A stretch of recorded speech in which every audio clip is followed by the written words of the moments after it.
हाँ, अब अगर मैं सुनो, अब अगर मैं सुनो सुनो सुनो अब अगर मैं एक फॉर्मूला लिखता हूँ, CnH2n+1 x, एक्स हेलोजन है, एक्स हेलोजन है, क्लोरीन होगा या ब्रोमीन होगा? इस फॉर्मूला में क्या डिफरेंस है बता सकते हैं क्या? यहाँ कार्बन के साथ कहीं एक हाइड्रोजन रहा होगा, उस हाइड्रोजन को मैंने कम किया है, ये 2n+2 था, ये 2n+1 है, और जो हाइड्रोजन कम किया मैंने, उस वैलेंसी में मैंने एक्स लगा दिया, हेलोजन लगा दिया। ये कंपाउंड किससे डिराइव्ड है? एल्केन से। और एल्केन में मैंने क्या इंट्रोड्यूस किया? X halogen. इस कंपाउंड का नाम है हेलो एल्केन। ये कंपाउंड किससे डिराइव्ड है? एल्केन से। ये कंपाउंड एल्केन से डिराइव्ड रहेगा, तो इसका नाम रहेगा हेलो एल्केन। CnH2n+1, जैसे CnH2n+2 को हम एल्केन कहते हैं, CnH2n+1 इसको हम कहते हैं एल्कीन, मिथाइल, इथाइल। इसको एल्कीन और इसको हेलाइड। इसका एक और नाम क्या होगा? एल्कील हेलाइड। एल्कील हेलाइड। एल्कील मतलब एक कार्बन है तो मिथ आइल, दो कार्बन है तो इच आइल, तीन कार्बन है तो प्रोपाइल। ये वाला जो नाम है, ये वाला जो नाम है, ये कॉमन नेम है। और ये वाला जो नाम है, ये IUPAC नेम है, क्लोरोमीथेन। क्लोरो पहले लिखा है, मीथेन, तो ये हो गया IUPAC नेम। और एक कार्बन है मिथाइल क्लोराइड, ये कॉमन नेम है। ठीक है। अच्छा, अब मुझे मुझे अगर मैं एक तुमसे क्वेश्चन पूछूं कि एल्कीन से एल्कीन से तुम्हें हेलो एल्केन बनाना है, फॉर्मूला में किस किस एटम का डिफरेंस है बस वो बताइए। एक हाइड्रोजन यहाँ ज्यादा है, यहाँ कम है। एक हेलोजन वहां ज्यादा है, यहाँ कम है।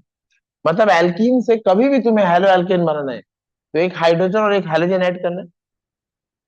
यहाँ ये प्रिपरेशन मेथड होगा addition of hydrogen and halogen.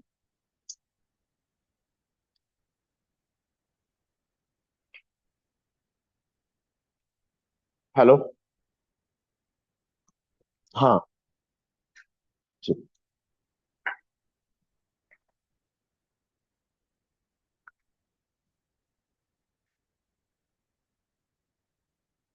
ए ए क्या ऐड करना होगा? एडिशन ऑफ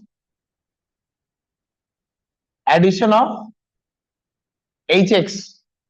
अगर यहाँ Cl है तो हमें HCl ऐड करना होगा, Br है तो HBr ऐड करना होगा, एडिशन ऑफ HX। क्या समझे ये बात? लेकिन अगर मैं आपको बोलूं हेलो एल्केन से एल्कीन बनाना है, हेलो एल्केन से एल्कीन, तो आपको क्या करना होगा? HX हटाना होगा, -HX। और H हाइड्रोजन, X हेलोजन, इसको बोलेंगे dehydro halogenation. Dehydro halogenation. Dehydro halogenation. ये बिलाल नींद आ रही है आपको? और आपको कभी भी डिहाइड्रो हेलोजनेशन कराना है तो आपको लेना होगा एल्कोहलिक, आपको लेना होगा एल्कोहलिक क्योइच, पोटेशियम हाइड्रोक्साइड एक्वस नहीं, पोटेशियम हाइड्रोक्साइड एक्वस। इसको लिख के काट, एक्वस नहीं, अल्कोहल होना चाहिए उसमें। अल्कोहलिक क्योइच लेने से वो डिहाइड्रो हेलोजनेशन करा देता है। अगर मैं तुमसे कहता अगर मैं तुम्हारी अगर मैं तुमसे कहता एल्कीन बनाना है एल्काइन से, तो क्या ऐड करना है? हाइड्रोजन। अच्छा, इसी एल्काइन में मैंने हाइड्रोजन ऐड किया, एल्कीन मिला मुझे। इसी एल्कीन में मैं फिर हाइड्रोजन ऐड कर देता तो मुझे मिल जाता एल्कीन। अच्छा, एल्काइन में कितनी बार हाइड्रोजन ऐड हो सकता है? दो बार। एक बार ऐड करूंगा तो बोलूंगा पार्शियल, और दोनों बार ऐड कर दिया तो बोलूंगा कंप्लीट। और एडिशन ऑफ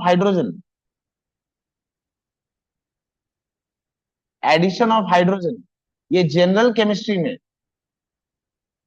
ये जनरल केमिस्ट्री में रिडक्शन कहलाता है। रिडक्शन, रिमूवल ऑफ हाइड्रोजन होता है oxidation, addition of hydrogen general chemistry में रिडक्शन है। और रिडक्शन जब हम कराते हैं तो हर बार रिडक्शन बस रिड्यूसिंग एजेंट लेने से नहीं हो जाता है, कभी कभी रिडक्शन कराने के लिए हमें कैटलिस्ट लेना पड़ता है। एक काम करते हैं, एडिशन ऑफ हाइड्रोजन, इसको नाम देंगे हाइड्रोजनेशन। और हाइड्रोकार्बन में अगर हाइड्रोजनेशन कराना है, hydrogenation in hydrocarbon require a catalyst. Hydrogenation, hydrogenation in hydrocarbon, hydrogenation in hydrocarbon requires requires metal catalyst, requires metal catalyst। निकल, निकल अगर ले रहे हो तो निकल को 300 डिग्री सेल्सियस में लेना, हमेशा ऐसे लिखना निकल 300 डिग्री सेल्सियस। अगर प्लेटिनम ले रहे हो तो कोई टेम्परेचर की जरूरत नहीं है, पैलाडियम ले रहे हो तो कोई टेम्परेचर की जरूरत नहीं, तीनों में से कोई एक। और हाइड्रोजन, तीनों नहीं, तीनों में से कोई एक। अरे महंगे महंगे है, कोई एक खरीद लेना वही बड़ी बात है। तीनों में से कोई एक और हाइड्रोजन। अच्छा इसको क्या बोलूंगा, अगर मैं ये करा रहा हूं, ये क्या करेगा, रिडक्शन और कैटलिस्ट के प्रेजेंस में, इसको कहते हैं कैटालिटिक हाइड्रोजनेशन।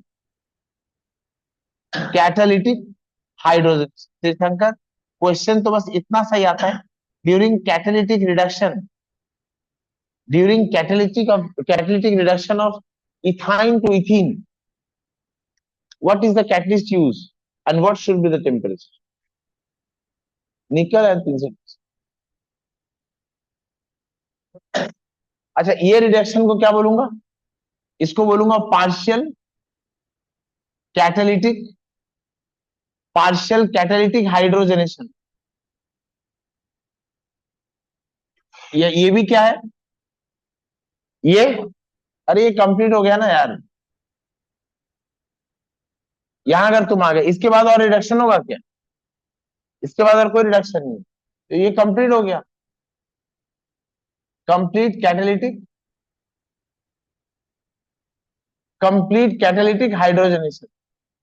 लेकिन अगर मैं एल्काइन से सीधा एल्केन अचीव कर रहा हूं तो फिर इसको क्या बोलूंगा, कंप्लीट कैटालिटिक हाइड्रोजनेशन।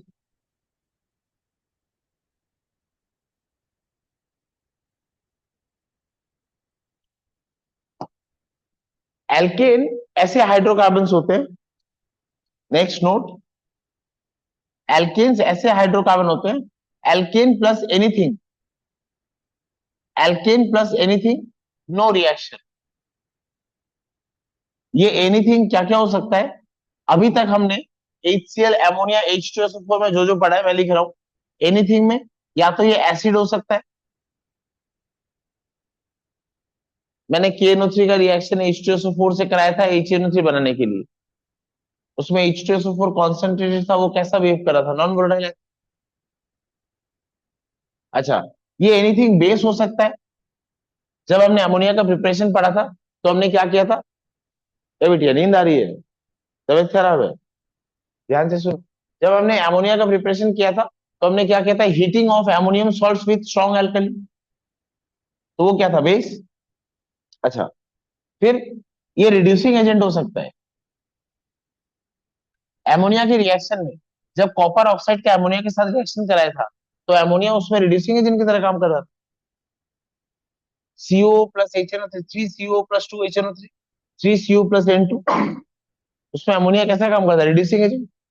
अच्छा और हम यहाँ ऑक्सीडाइजिंग एजेंट भी ले रहे थे,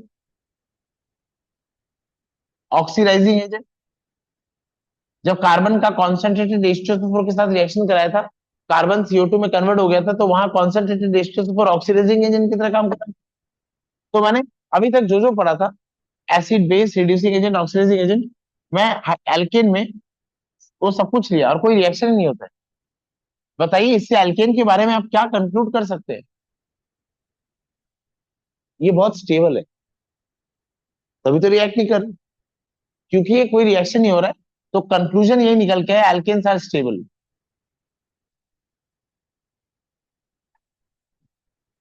अब मेरी बात सुनिए, ऑर्गेनिक केमिस्ट्री में, सिर्फ ऑर्गेनिक केमिस्ट्री की बात कर रहा हूं, ऑर्गेनिक केमिस्ट्री में, अगर किसी कंपाउंड के ऊपर कोई चार्ज नहीं है जो हम बचपन से निकाल रहे हैं, किसके ऊपर कितना चार्ज हो सकता है। ऑर्गेनिक केमिस्ट्री में अगर किसी कंपाउंड की, किसी एटम के ऊपर कोई चार्ज नहीं है, तो फिर वो स्टेबल है। और अगर चार्ज आ गया तो वो स्टेबिलिटी लूज कर देगा। कब स्टेबल हो जाएगा? अरे इसीलिए तो आयनिक कंपाउंड और कोवैलेंट कंपाउंड में इतना डिफरेंस है, क्योंकि आयनिक कंपाउंड में परमानेंट चार्ज होता है। ये परमानेंट चार्ज ही तो इसको वीक बनाता है। चार्ज होना मतलब कुछ तो लालच है अभी भी इसको। पॉजिटिव होना मतलब इसको अभी भी नेगेटिव चाहिए, और नेगेटिव होना मतलब अभी भी इसको पॉजिटिव चाहिए। लेकिन अगर कोई चार्ज ही नहीं,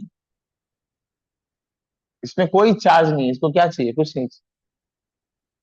और जैसे ही अब सोचो मैं इस हाइड्रोजन के बदले में लगा दिया क्लोरीन। अब क्लोरीन क्या, इलेक्ट्रोनेगेटिव? इस पे चार्ज क्या आएगा? इस पे चार्ज क्या आएगा? नेगेटिव। और इस कार्बन पे चार्ज क्या आ गया? अब ये थोड़ा थोड़ा किसके तरह हो गया? अच्छा, ये स्टेबल होते हैं क्या कोवेलेंट से, क्या अनस्टेबल होते हैं? अनस्टेबल। इनमें रिएक्शन होता है ना। आपको मैंने कितनी बार बोला होगा, acid base reaction is the fastest reaction on chemistry. मतलब सोचो कितना अनस्टेबल होता है। जैसे इसमें चार्ज आ गया, ये थोड़ा थोड़ा आयनिक बिहेवियर शो करने लगेगा। कोई कोवेलेंट कंपाउंड जितना ज्यादा चार्ज रखेगा, वो उतना ज्यादा आयनिक बिहेवियर रखेगा, वो उतना ज्यादा रिएक्टिव हो जाएगा। क्या समझे? अच्छा, एल्कीन्स में ऐसा कोई चार्ज नहीं होता है, वो कोवेलेंट कंपाउंड होते हैं। कोई चार्ज नहीं होता तो वो क्या होंगे? स्टेबल। और अगर वो स्टेबल है तो रिएक्ट क्यों करेंगे? इसलिए एल्केन्स रिएक्शन में पार्टिसिपेट नहीं करते, और ये हमें बर्दाश्त नहीं। तो हम एल्केन को रिएक्टिव बनाते हैं। हम एल्केन में हेलोजन लगाते हैं। हम एल्केन को रिएक्टिव, एल्केन रिएक्टिव है नहीं, हम एल्केन को रिएक्टिव बनाते हैं, उसमें हेलोजन लगाते हैं। और हेलोजन लगाने के लिए हाइड्रोजन को पहले हटाते हैं। एल्केन स्टेबल है, रिएक्टिव नहीं है। एल्केन को रिएक्टिव बनाते हैं। ये हम कैसे करते हैं? हाइड्रोजन को हटाते हैं और उस जगह पे हेलोजन लगा देते हैं। और हेलोजन लगती ही हेलोजन पे चार्ज क्या आएगा? नेगेटिव। और उसी नेगेटिव की वजह से कार्बन पे चार्ज क्या आ गया? आगे इसके अंदर बेचैनी। अब ये करेगा रिएक्शन। तो आप एल्केन्स को, हेलो एल्केन्स, यूं ही टाइम पास करने के लिए नहीं बना रहे, आप इसको रिएक्टिव बनाने के लिए हेलो एल्केन बना रहे। और अगर एल्केन से हेलो एल्केन बनाना है तो ये बड़ा सरल है। ये बड़ा सरल है। ये 2-3 के बच्चों को पढ़ाया जाने वाला रिएक्शन। आप इसमें बस हेलोजन दे दीजिए, लाइट की उपस्थिति में डिफ्यूज लाइट देना। आप याद रखना, लाइट केवल रिएक्शन को इनिशिएट करने के लिए चाहिए। रिएक्शन अगर एक बार इनिशिएट हो गई, तब तो आपके चेहरे पर, आपके माथे पर पसीना आएगा कि ये रुकता क्यों नहीं है। हाँ, वो तो पढ़ेंगे ना। अभी तो मैं एक समरी बता रहा हूँ आपको, क्या मैं पढ़ना क्या। लाइट बस रिएक्शन को इनिशिएट करने के लिए देना है। और एक बार रिएक्शन इनिशिएट हो गया गिलानी, तो you will have tears of sweat at your forehead. ये रुकने का नाम नहीं लेगा। आप डर जाएंगे। आप, आपको बीच में ऐसा एक्सप्लोजन दिखेगा रिएक्शन के वेसल में कि पता नहीं अभी कभी रुकेगा कि नहीं। वो है चेन प्रोपागेशन। पहले होगा चेन इनिशिएट, और जब आप परेशान हो रहे होंगे तो वो रिएक्शन का प्रोपागेशन है। लेकिन जो शुरू है उसका कभी ना कभी अंत तो होगा। फिर अपने आप ही चेन टर्मिनेट हो जाती है और रिएक्शन रुक जाता है। पर ये सब करने के लिए आपको क्या देना होगा? इनिशिएशन। और वो इनिशिएट कौन करता है? कभी भी एरो के ऊपर हीट लाइट पेरोक्साइड लिखा है, हीट लाइट पेरोक्साइड, तो रिएक्शन हमेशा ऐसे ही होगा। Chain initiation, chain propagation and chain termination. वो रिएक्शन होने का तरीका ऐसा है जो अभी हमने पढ़ा नहीं है, इसी बार पहली बार पढ़ेंगे। मैंने इसके पहले आपको किसी टॉपिक में भी वो वाला रिएक्शन नहीं पढ़ाया। क्या क्या होगा? Heat light peroxide, heat light peroxide, ये साइन है। अगर रिएक्शन को हीट लाइट या पेरोक्साइड में करा गया है तो 3 स्टेप में होता है। Chain initiation, chain propagation and chain termination. कभी कभी तो लगता है केमिस्ट्री पढ़ रहे कि बायोलॉजी पढ़ रहे हैं, समझ ही नहीं आता। प्रोपागेशन, इनिशिएशन, ये सब बायोलॉजी के शब्द।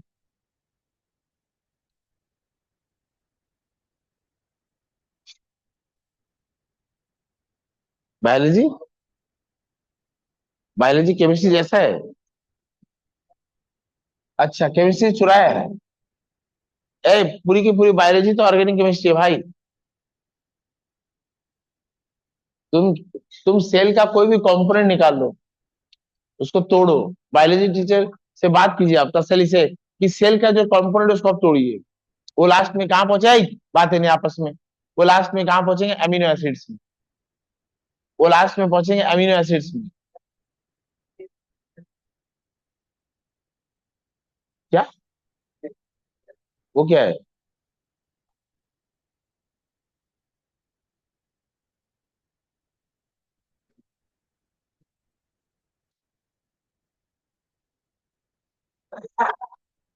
ए, क्या बोला था मैं आपको?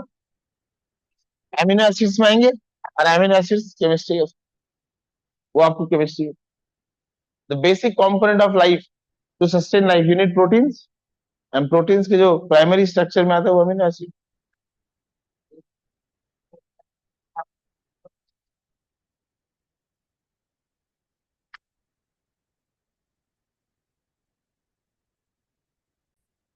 इधर देखो। अच्छा, अब एक फॉर्मूला लिख रहा हूं ऐसा। ए बच्चा लोग, CnH2n+2O। ए, ये जो फॉर्मूला है, ये जो फॉर्मूला है इसको कहते हैं अल्कोहल। ए, एल्केन में बस एक एक्स्ट्रा ऑक्सीजन, एल्केन में बस एक एक्स्ट्रा ऑक्सीजन, और ये क्या कहलाता है, अल्कोहल। देख लीजिए कि एग्जाम्पल, मेरी बात मानने की कोई आवश्यकता नहीं, एग्जाम्पल देख लीजिए। बताइए इसमें कितने कार्बन है? अरे ये वही हमारा इथानॉल है, इसमें 2 कार्बन है। कितने हाइड्रोजन है? 6, और एक ऑक्सीजन। देखो इस फॉर्मूला को ओबे कर रहा है ना? संसार के सारे अल्कोहल का यही जनरल फॉर्मूला है। अब आप मुझे एक बात बताइए, कभी भी मैं आपको बोलूं एल्केन से अल्कोहल बनाना है, गलत। देखो फंस गया ना ये लड़का। ऑक्सीजन क्या होता है, ऑक्सीडाइजिंग एजेंट। और मैंने क्या लिखा था, एल्केन प्लस एनीथिंग। एनीथिंग में था acid base, oxidising agent, reducing agent, कुछ हुआ था? नहीं। एल्केन में ऑक्सीजन ऐड करने से अल्कोहल मिल जाएगा, ये रिएक्शन कभी नहीं होगा। पहले इस एल्केन को कमजोर करना होगा, क्या बनाना होगा, हेलो एल्केन। और इस हेलो एल्केन में आपको क्या देना होगा, यहां मैंने क्या लिखा था, एल्कोहलिक केओएच, और क्या काटा था, अब यहां आप लिखना एक्वस केओएच, एक्वस केओएच। चलो सुनो, सुनो सुनो। सपोज मेरे पास एक हेलो एल्केन है, CH3Cl, और इससे मैं बनाना चाहता हूं CH3OH। ईमानदारी से बताइए, क्या ये हेलो एल्केन है, और क्या ये अल्कोहल है? इसका नाम क्या है, मिथाइल क्लोराइड, मिथाइल क्लोराइड, या फिर इसका नाम क्या बोल सकते हैं हम, क्लोरोमीथेन। और इसका नाम क्या होगा, एक कार्बन है यानी मिथ आन ऑल। तो आपको मिथाइल क्लोराइड से क्या बनना है, आप ये मत सोचना, आप मेरे बोलने के बाद भी अगर आप सोचेंगे तो जिम्मेदारी आपकी, गलती आपकी है। आप जब मिथाइल क्लोराइड से मिथानॉल क्वेश्चन पढ़ेंगे तो आपके दिमाग में ये नहीं आना चाहिए कि ये मैंने पढ़ा है ये हो जाएगा। आपके दिमाग में ये आना चाहिए क्या है, हेलो एल्केन, और हेलो एल्केन से मुझे क्या बनाना है, अल्कोहल। और हेलो एल्केन से अगर आपको अल्कोहल बनाना है तो आपको क्या लेना होगा, एक्वस केओएच। तो आप यहां लेना केओएच, और ये एक्वस ना। ये घटना कैसे घटेगी अब देखो। इस कार्बन की 4 वैलेंसी है, इस कार्बन की 4 वैलेंसी है, 1, 2, 3, और ये चौथी वैलेंसी में क्लोरीन। और आपने एक्वस केओएच लिया है, मतलब सॉल्युबल एल्कली, तो वो कैसे टूटेगा, K+ और OH-। ठीक है। ऑक्सीजन ने कार्बन की ओर देखा, कहा कि थोड़े परेशान से लगते थे। क्या वजह है? वो कह रहा है जाओ यहां से, मत छेड़ो मुझे। उसने कहा तेरी बिरादरी का कोई समस्या है तो मुझे बता। बिरादरी का मतलब, बोले, देख तू भी सेकंड पीरियड का है, मैं भी सेकंड पीरियड का हूँ, तू भी नॉन मेटल है, मैं भी नॉन मेटल हूँ। पता है ना क्या परेशानी है? उसने कहा ये क्लोरीन थर्ड पीरियड का है, इतना बड़ा एलिमेंट, और मैं कहा छोटा छोटा, ये बोझ मुझसे सहा नहीं जाता है, पता नहीं किसने लगा दिया मेरे ऊपर, और तब से बोझ लिए जा रहा हूँ। और एक बात और है, एक बात और है कि जब से आया है ये, पहले यहाँ हाइड्रोजन होता था, तो उसको मैं संभाल लेता था, घर की सी बात हो गई। लेकिन इस हाइड्रोजन के बदले में क्लोरीन, ये भार संभाला नहीं जाता, वो भी संभाल लेता है, पर इसके वजह से यहाँ चार्ज नेगेटिव है, तो मेरे ऊपर चार्ज क्या आ गया। बाकी तो तुम समझ ही गए होंगे, मैं नॉन मेटल हूँ, इलेक्ट्रोनेगेटिव हूँ, मेरे ऊपर नेगेटिव चार्ज शोभा देता है, इस क्लोरीन की वजह से मेरे ऊपर पॉजिटिव चार्ज आ गया है। बिरादरी में मेरी हंसी हो रही है, लोग हंस रहे हैं मेरे ऊपर। ये कैसा नॉन मेटल है, कैसा नॉन मेटल है, पॉजिटिव चार्ज लेके घूम रहा है। हाँ, अब इस ऑक्सीजन ने क्या किया, मैं तुम्हारी कोई मदद करूं, बोले जाओ यहाँ से, तुमने जितना पूछा था मैंने बता दिया।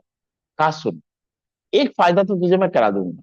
तो क्या, बोले तेरी और मेरी बिरादरी से, तेरी और मेरी बिरादरी से अगर मैं तेरी वैलेंसी में जुड़ जाता हूँ, तो तू भी सेकंड पीरियड का और मैं भी सेकंड पीरियड। अच्छा, फिर उसने कहा कि तू आएगा तो तू भी तो क्लोरीन जैसा करेगा, इलेक्ट्रॉन तो तू भी ले लेगा। कहा देख, वो बात तो कुछ कर नहीं सकता मैं, पर ये बोझ तू कब तक सहेगा, इसके बदले में तू मुझे ले ले, तो तुझे कम से कम ये एक्स्ट्रा बोझ तो नहीं पड़ेगा। और लोगों की हंसी हंसाई की बात को हम ऐसे कोई ना कोई जवाब देके चुप करा देंगे। वो जवाब क्या देता है बाद में, वो बाद में देखो। तो कहते हैं आ जाओ। अच्छा, जैसे ही ये OH माइनस, जैसे ये OH माइनस में ऑक्सीजन के ऊपर नेगेटिव चार्ज कार्बन को अप्रोच करता है। अच्छा, कार्बन को तो अप्रोच करेगा कि कार्बन पे चार्ज क्या करेगा, ये तो ब्रह्मांड फेवर कर रहा है कि नेगेटिव चार्ज को पॉजिटिव चार्ज अट्रैक्ट कर रहा है। पर जैसे ही आया, ऑक्सीजन देखा सारे दरवाजे बंद, ऑक्सीजन देखा सारे दरवाजे बंद है। आ तो गया मैं, आ तो गया मैं, लेकिन जुड़ू तो जुड़ू कैसे। कार्बन की चारों वैलेंसी क्या है, सेटिस्फाइड। फिर इसने कार्बन से कहा अब तुम्हें कुछ करना होगा, मैं जुड़ने के लिए तैयार हूं। अब कार्बन पता है क्या कहता है, रुको, थोड़ा धीरज रखो, तुम धीरे धीरे बॉन्ड बनाने की कोशिश करो, मैं इस बॉन्ड को थोड़ा थोड़ा तोड़ने की कोशिश करूं। जिस पल ये बॉन्ड जुड़ रहा है, उसी पल ये बॉन्ड, क्लोरीन को पता भी नहीं है क्लोरीन के साथ क्या होने जा रहा है। इस वाक्य का वास्तविक जीवन से कोई लेना देना नहीं है, इस वाक्य का वास्तविक जीवन से कोई लेना देना नहीं है। अगर इसका वास्तविक जीवन से कोई लेना देना बैठ रहा है, तो इसे कृपया मात्र एक संयोग समझे।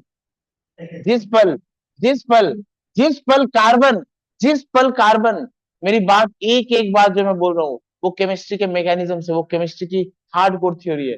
जिस पल ये बॉन्ड बन रहा है, उसी पल ये बॉन्ड टूट रहा है, इसको कहते हैं कॉन्सर्टेड रिएक्शन हो रहा है। द मोमेंट बॉन्ड बन रहा है, द वेरी मोमेंट बॉन्ड टूट रहा है, एक क्षण भी आगे पीछे नहीं।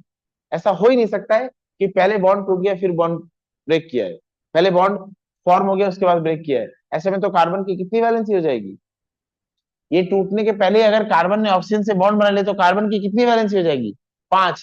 कार्बन टेट्रा वैलेंसी, हमेशा टेट्रा वैलेंसी। सल्फर डाइवेलेंट होता है, सल्फर हेक्सावैलेंट तक हो सकता है, सल्फर डाइवेलेंट होता है, लेकिन सल्फर हेक्सावैलेंसी शो कर सकता है। लेकिन कार्बन ट्राइवेलेंट होता है, और ये हमेशा ट्राइवेलेंट, सॉरी, कार्बन टेट्रावैलेंट है और ये हमेशा टेट्रावैलेंसी शो करेगा। अब सोचो सोचो सोचो सोचो, ये टेट्रा वैन ये टेट्रावैलेंट और टेट्रावैलेंट शो करेगा, मतलब जब ये बॉन्ड बन रहा है और तभी ये बॉन्ड टूट रहा है, बन रहा है टूट रहा है, तो आप नेट क्या मानेंगे, इसको एक ही बॉन्ड, इसको हम बोलेंगे कॉन्सर्टेड रिएक्शन हो रहा है। ठीक। अच्छा, अब ये OH कार्बन से जुड़ गया, जगह है तो हाँ, अब ये OH कार्बन से जुड़ गया, H H, अभी आ गया OH, और साथ में ये क्या बाहर आ गया, Cl-, साथ में बाहर आ गया Cl-। बाकी लोगों ने क्लोरीन की ओर देखकर हंसा कि क्या हो गया तुम्हारे साथ, यही तो होता है।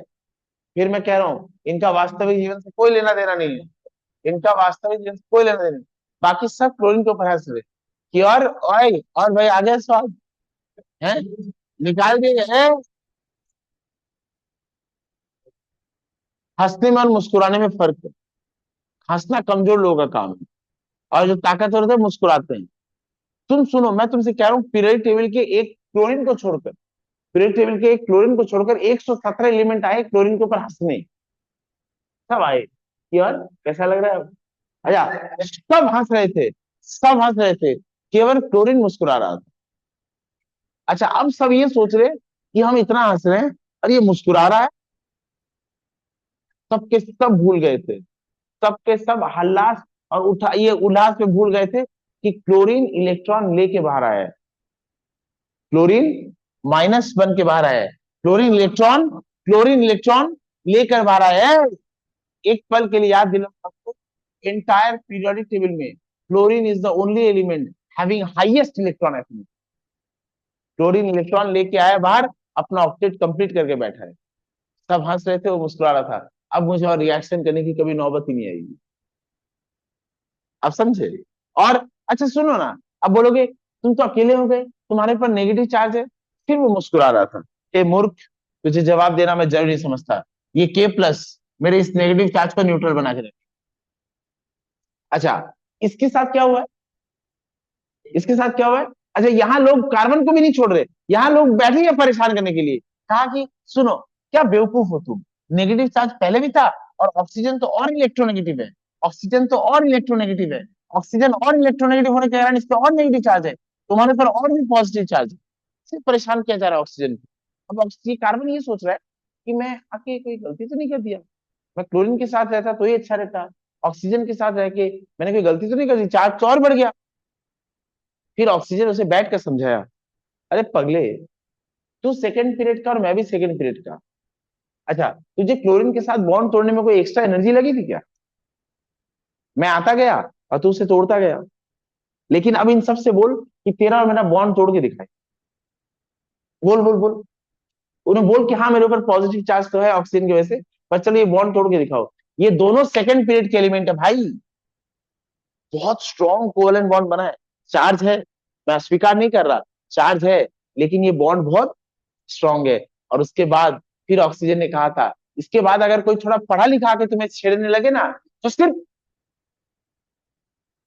इसके बाद अगर कोई पढ़ा लिखा इसके बाद अगर कोई पढ़ा लिखा तुम्हें छेड़ने लग जाए कि ऑक्सीजन की वजह से तुम्हारे ऊपर पड़ा चार्ज पॉजिटिव चार्ज है, तो सिर्फ पढ़े लिखे को समझाना, उसे कहना कि कोई बात नहीं, ऑक्सीजन की वजह से मेरे ऊपर पॉजिटिव चार्ज है, और ऑक्सीजन के ऊपर लोन पेयर भी प्रेजेंट है। जब मुझे पॉजिटिव चार्ज की वजह से परेशानी होती है, ये लोन पेयर थोड़ा थोड़ा मुझे इलेक्ट्रॉन दे देता है, अब स्टेबल है। हम बहुत स्टेबल, हम बहुत कंपैटिबल है, हम बहुत स्टेबल। ये इस तरह से, और कुछ यूं ही हेलो एल्केन किसमें कन्वर्ट हो गया? अल्कोहल में। ए, ये क्या लेना होगा आपको? एक्वस। ये आपको लेना होगा एक्वस केओच। अगर आप एल्कोहलिक केओच लेंगे, अगर यहाँ आपने अल्कोहल ले लिया, गधो कहीं पे, अगर आपने यहाँ अल्कोहल ले लिया, अगर आपने यहाँ अल्कोहल ले लिया, तो ये इसमें क्या हो जाएगा?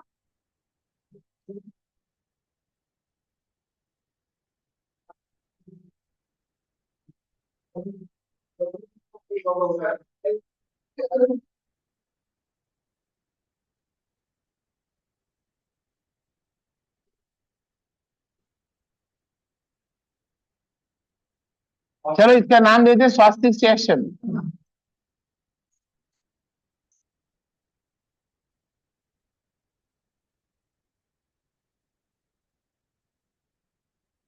एक काम करते हैं, इसको थोड़ा साइंटिफिक फील देने के लिए आई, नहीं नहीं, IKS लिख देते हैं, ऐसे कुछ थोड़ा सा वो वाला स्वास्तिक।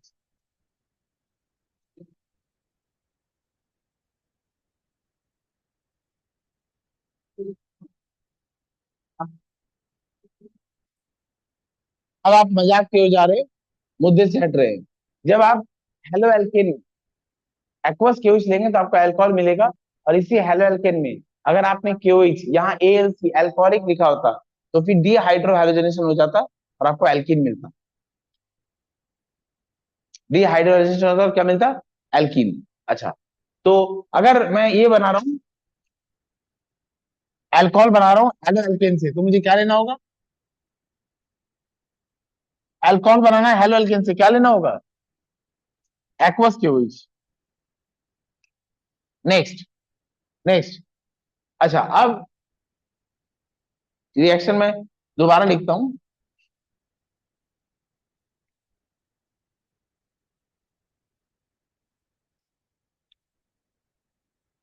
अब सोचो हिमांशी बेटा, अगर तुझे एल्कीन से अल्कोहल बनाना है तो क्या करना होगा? फॉर्मूला देख के बोल क्या फर्क है एल्कीन से अल्कोहल।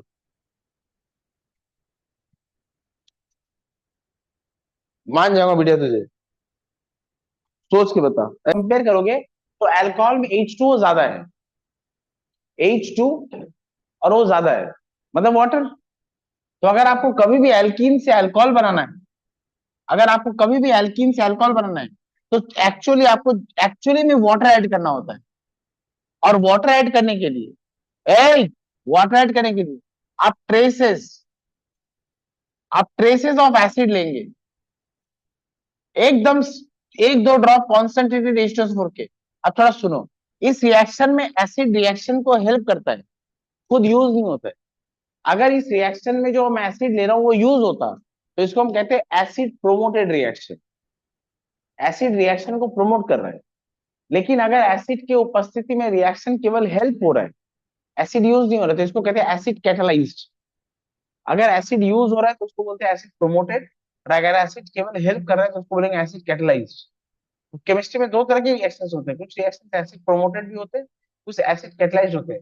ये वाला रिएक्शन एसिड कैटालाइज्ड। और एडिशन ऑफ वाटर इसको हम बोलेंगे हाइड्रेशन। बच्चों इसको हम बोलेंगे हाइड्रेशन। और ये कैसा हाइड्रेशन है? Catalysed promoted. हाँ, यह है acid catalysed hydration. Acid catalysed hydration. अच्छा, अगर मैं आपको बोलूं एल्कीन बनाना है अल्कोहल से, पानी, यहां वाटर ऐड किया है, और अगर अल्कोहल से एल्कीन बनाना है, हाँ, यस, तो हमें क्या कराना होगा? डिहाइड्रेशन। डिहाइड्रेशन। और डिहाइड्रेशन करने का जिम्मा कॉन्सेंट्रेटेड H2SO4 संभाले हुए है। Concentrated H2SO4। एक लाइन होती है, हर टॉपिक की एक पंच लाइन होती है। ऑर्गेनिक केमिस्ट्री से मतलब कार्बन की केमिस्ट्री मतलब कोवेलेंट बॉन्ड, और कोवेलेंट बॉन्ड मतलब स्ट्रॉन्ग बॉन्ड। अगर आपको कुछ हटाना है, सिंपल सिंपल मॉलिक्यूल, जैसे कार्बन डाइऑक्साइड, जैसे वाटर, जैसे नाइट्रोजन, जैसे क्लोरीन, जैसे ब्रोमीन, अगर आपको छोटे छोटे मॉलिक्यूल्स को हटाना है, एलिमिनेट करना है, तो ऑर्गेनिक केमिस्ट्री में एक लाइन बहुत फेमस है, पंच लाइन मारी जाती है हमेशा, हीटिंग फेवर्स एलिमिनेशन। क्योंकि आप कोवेलेंट बॉन्ड को तोड़कर कुछ भगाना चाहते हैं, तो आपको थोड़ा सा एनर्जी देना पड़ेगा। तो जब कॉन्सेंट्रेटेड H2SO4 से डिहाइड्रेशन कराओगे ना, ये हीट का साइन देना जरूरी है। Heating favours elimination. डिहाइड्रेशन मतलब डिहाइड्रेशन मतलब अरे डिहाइड्रेशन मतलब क्या? डिहाइड्रेशन वाटर रिमूव हो जाएगा। क्या ये बात समझ में आई? अच्छा, अब पहले आप इतना नोट करो, इसके बाद जब मैं और एरो बनाऊंगा तो आप कंफ्यूज हो जाएंगे। हम्म, सूर्यवंशी के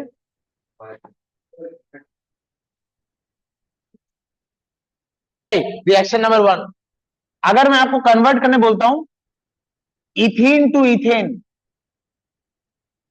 जो कराया जा रहा है वही क्वेश्चन में था, वही सिलेबस में, इथीन टू इथेन कन्वर्ट करना है आपको, बोलो कैसे करोगे? कैटालिटिक, बस इतना सही। इथीन मतलब कितने कार्बन? दो, C2H, C2H4, और आपको बनाना क्या है? C2H6। और यहां आप क्या ऐड करेंगे? यहाँ आप क्या ऐड करेंगे? हाइड्रोजन। और हाइड्रोजन किस मैं डिटेल में पढ़ाऊंगा नेक्स्ट क्लास में, आप मोटा मोटी हम समझ गए। यहाँ मैं क्या ऐड करूंगा? निकल और 300 डिग्री। अच्छा, नंबर 2, आपको बनाना है ethyl chloride. Ethyl chloride to ethanol. Ethyl chloride का फॉर्मूला क्या है? हाँ, इथाइल क्लोराइड यानी C2, इसको ऐसे लिखते हैं CH3 CH2Cl, और हमें बनाना है CH3 CH2OH। अच्छा, ये क्या है? एल्काइल हैलाइड, हेलो एल्केन, और ये क्या है? अल्कोहल। हेलो एल्केन से अल्कोहल,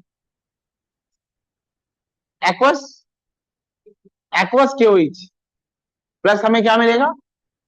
KCl। हो गया रिएक्शन। अच्छा, ए हीरो, ये कैसे होगा? Number 3, ethanol, ethanol to ethene, ethanol to ethene, CH3 CH2OH, और यहां है C2H4। यहां आपको ऐसे लिखना होगा, concentrated H2SO4 and heating favours elimination. ये आपके क्वेश्चन में आते हैं। यही ऑर्गेनिक केमिस्ट्री की रिएक्शन है। हाँ, नहीं, और 4-5 रिएक्शन कराऊंगा खत्म।